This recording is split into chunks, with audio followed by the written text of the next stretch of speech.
The mission of Shield 616 is to support and protect our first responders, and by so doing, they give a measure of comfort to their loved ones. You see, when something bad happens on the job, there's always someone who has to be called and told something terrible has happened. Christine Brite had that experience in September of 2016. Dan and I, we've been married for 17 years, and we have 2 daughters. Her husband, Dan, a highly trained member of the Douglas County Sheriff's Office. He was a SWAT officer, and I was over the moon proud of him, knowing that he could go in and help others. Christine also had insider knowledge of exactly how dangerous Dan's job could be. 5-5. Command, we're taking fire. We're taking fire. I am a sergeant here at the Sheriff's Office, and Dan and I met really when we started our careers together, and we kind of grew up in law enforcement together. That firsthand knowledge also gave her a measure of comfort. I firmly believe my husband was well trained. He was a SWAT officer for many years. He was a breacher. He was an operator.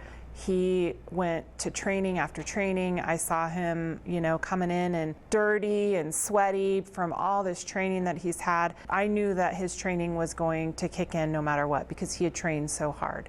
So I didn't worry as much. Christine had gotten calls in the past. He cut himself raking a window during training, and somebody called me and said, they're on their way to the hospital. And I'm like, well, what did he do now? But on a sunny, beautiful September day, her world was turned upside down. Shots fired. Man down. Man down. One of ours. This one, it just blew it out of the water. It was something so unexpected. You always think that it's going to happen late at night. I'm going to be sleeping. I'm going to get a knock at the door, and now all the lights turn on.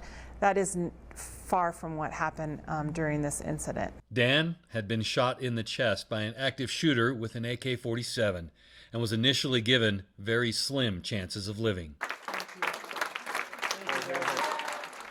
His recovery has been courageous and miraculous on many levels and continues to be supported by many. And in Dan's case, it was, we said we don't know what he needed, and it wasn't body armor and it wasn't a helmet, but it was for him to regain his freedom. Shield 616 recognized a need and joined forces with the Adsit Strong Foundation and MC1 to raise funds to help Dan get what he needed. In 2018, they did a fundraiser for me to get a action track chair, which basically is like a mini tank for somebody that's paralyzed, and it allows me to get off the beaten path and take that into places that I couldn't get in a normal wheelchair. So for example, I've taken it to the river, parked it in the river to go fly fishing. I've taken it hunting. I use it to get around our property. It's a really awesome tool that gives me that sense of freedom that I wouldn't have otherwise. It's just one reason why Dan and Christine are supporters of Shield 616 and their mission to make first responders as safe as possible on the job. Shield 616, this organization is so amazing. There are agencies out there that, are smaller in nature and they only provide so much. Shield 616 can come in and assist that to these officers. It not only gives a peace of mind to the officers, but to their families as well.